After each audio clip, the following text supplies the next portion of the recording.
Welcome to the Kickstart Your Edge Play to Win Leadership Podcast, where we've flipped the script with our groundbreaking modus operandi to bring you real, relevant, and relatable tactics and techniques to master your own play to win mindset.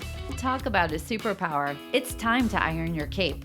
What we know for sure is what got you here won't get you there. You can't see the spinach in your own teeth. And finally, hang on, because this one is really deep. Once you realize that you are the traffic, everything makes complete and unadulterated sense. Welcome to The Edge, where playing not to lose is not an option. Q, I'm in. Go. So get this. Tell me. Today, we're going to talk about fact versus fiction. Now, are you ready for some mind-blowing fact that's not a fact? Yeah. All right, this is just a little bit mind-blowing. Joe Friday, just the facts.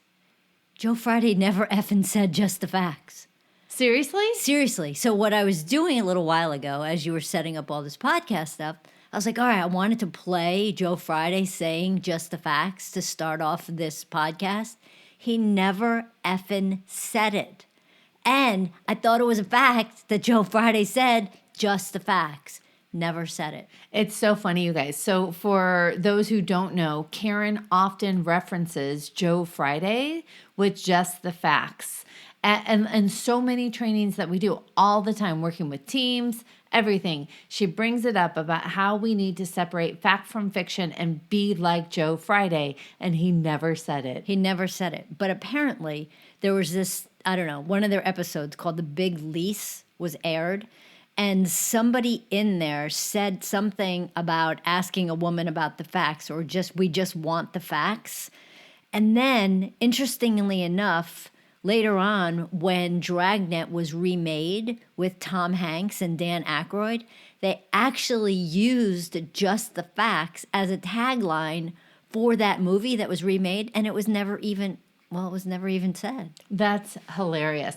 It's so interesting how we hold on to things as facts. And we say it's true, we know it, it's just what it is. It gets repeated. So that's what we're going to talk about today is separating fact from fiction. So just to bring everybody up to speed, you guys know the drill. We say it early and we say it often. And it's about TFAR. Our thoughts create our feelings. Our feelings create our actions, and our actions will create our results. And so many times we end up blaming external situations for how we feel. Things that happen outside of us, things that we have no control over, we actually give the power of how we feel to them. So like, they cut my budget. I'm so frustrated. He didn't finish his report on time. I'm completely annoyed. I just got a bonus. I'm thrilled. And it's interesting because we give credit to how we feel to external situations. And whenever we do that, Kara, we give away our power. All of it. You just give it away. Because the situation itself, I feel like all of a sudden I was sounding Jersey Shore-ish as the situation. But the situation, the circumstance itself is neutral. It's always like there's not a whole lot of variation that would happen. And it's I'm going to throw a little bit of the law enforcement back in here, but it's like bringing a case to court. Undisputable facts. Like every person on that jury would need to agree that yes, what's presented here is a fact and not something of a story or something somebody's making up. And a fact itself is neither good or bad or acceptable or unacceptable. It just is. It's not, Karen loves to use the equation of the weather, right? So it's 78 degrees is a fact. How we feel or think about 78 degrees is fiction. It's what it means to me or what it means to Karen or what it means to somebody else. And so when you strip out facts, it just is. It's not good or bad. There's no adjectives, no adverbs, no descriptors, no opinions. It's pulling out just the neutral parts of it. And yeah, that's what you do. Yeah, you know, Jen, it was interesting because I was talking to somebody last week about her business. And, we were talking about, her feeling successful. And it was funny because we were talking about, the circumstances and her thoughts around it. And I said, well, give me the real, true nuts and bolts about what this really means. And she says, well, the circumstances, I'm successful. And it was interesting because I said to her, so if you brought that circumstance, I'm successful, to a jury, what if some of those people think that what you did actually sucked and it was a failure? And so she said, great point.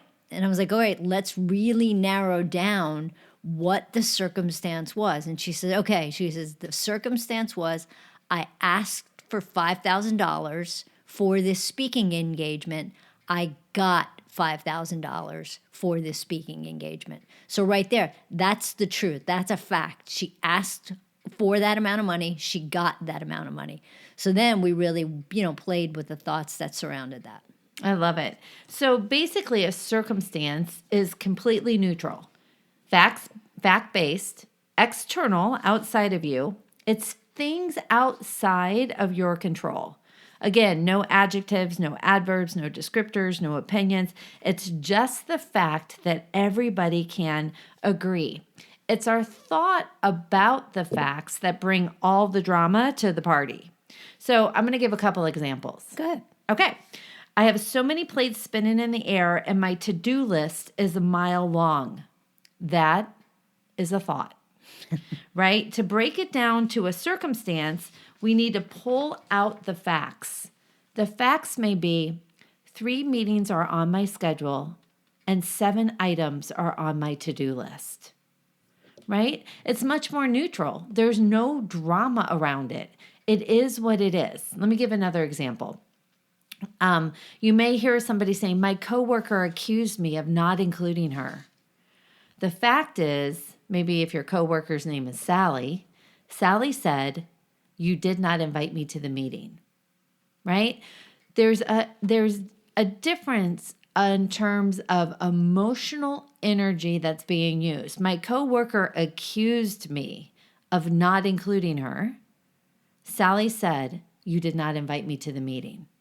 So when we separate the fact from the fiction, it actually becomes more neutral because nothing has meaning but what, Karen? The meaning we give it. So the purpose of all of this is to realize that our thought about this situation creates the way we feel about it. And we need to stop giving away our power to neutral circumstances. We need to be able to stop saying, because this happened, this is the way I feel.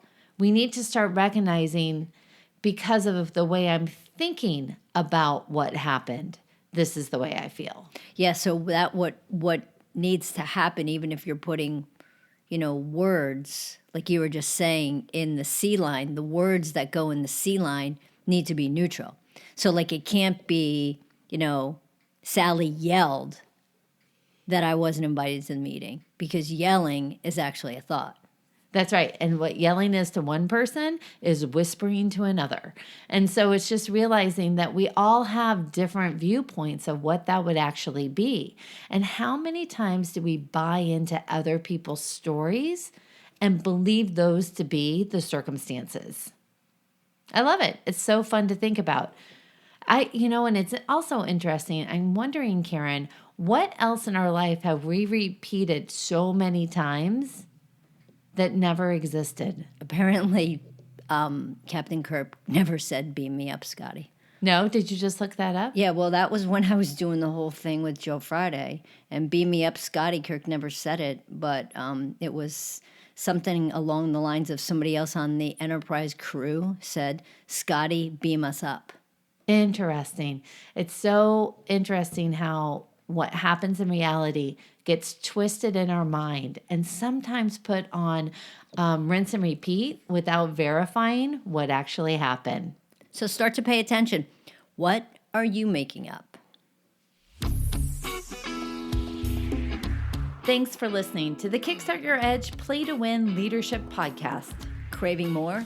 Of course you are. Check out our website at kickstartyouredge.com, where we fire you up, fan the flames of your competitive edge culture, and ignite your tenacious pursuit of an all-out play-to-win mindset.